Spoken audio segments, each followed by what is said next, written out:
Thank you, Madam President. Madam President, I rise to discuss the very significant issue of sanctuary cities. Obviously, we've all been startled and saddened by the horrific murder in San Francisco. That's a direct result of San Francisco's sanctuary city policy. And as a result, I'll be filing an amendment today on this bill to address sanctuary city policy. Now, Madam President, this is not a new idea for me. It's not a new issue. I've had legislation on this topic since 2009.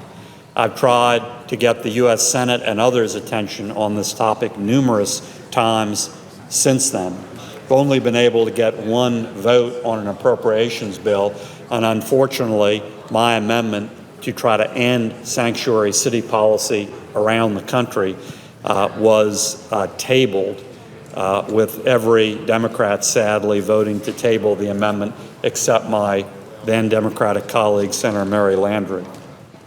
But Madam President, I hope the very tragic murder of Catherine Steinle in San Francisco, a wonderful 32-year-old woman, I hope that gets all of our attention and causes all of us to focus on this very serious issue. As we all know, her murderer was an illegal alien who was deported 5 times previously.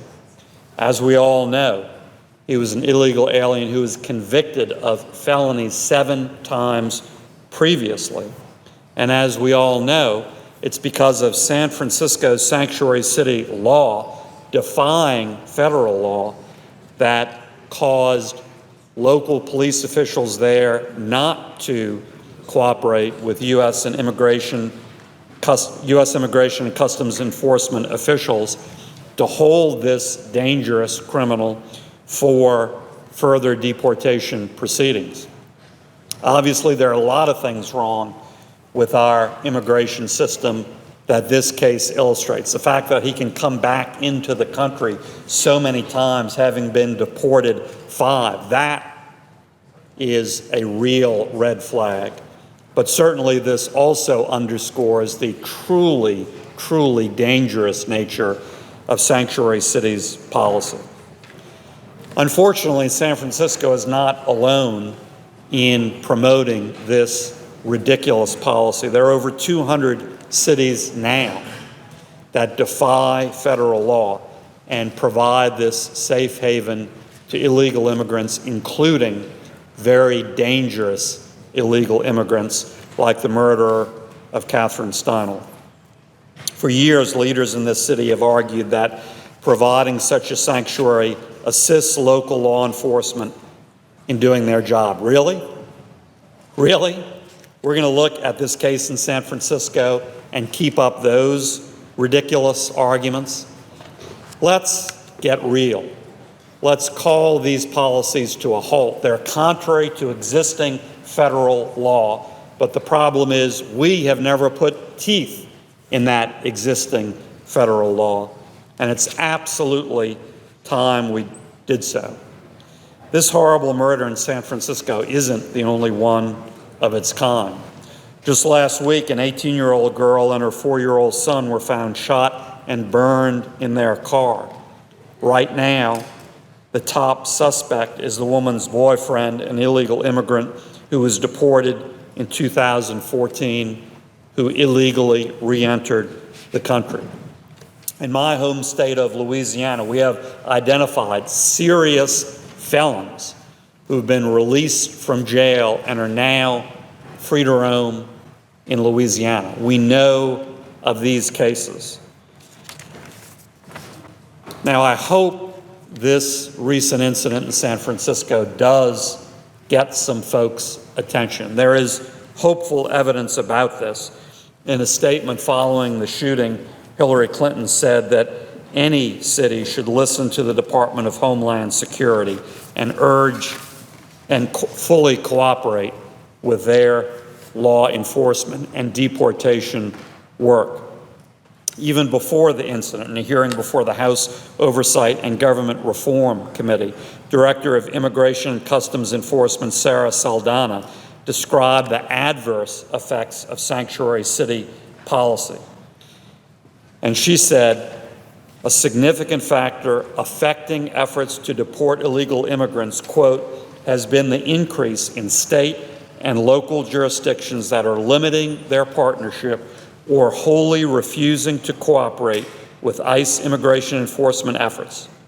In certain circumstances, we believe less cooperation may increase the risk that dangerous criminals are returned to the streets, putting the public and our officers at greater risk, close quote.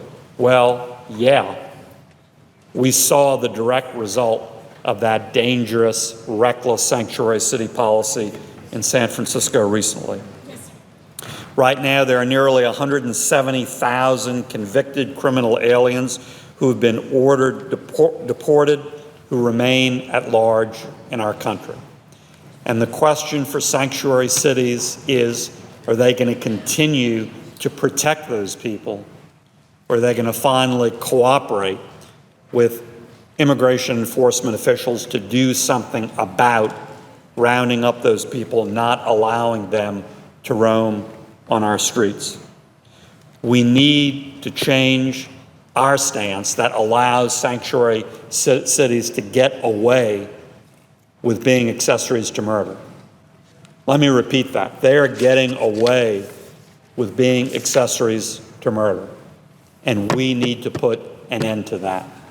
My legislation, first introduced in 2009, would do that by putting real teeth in federal law, which does not exist now. My amendment on this bill, which I'll be filing today, would do that by putting that real teeth into federal law, which does not exist now. We need to take this up, and we need to do something to shut down over 200 sanctuary cities around the country that are clearly endangering the lives and well-being of American citizens. I urge all of my colleagues to come together to support this common sense policy. We need to act. The tragic events in San Francisco prove that we need to act.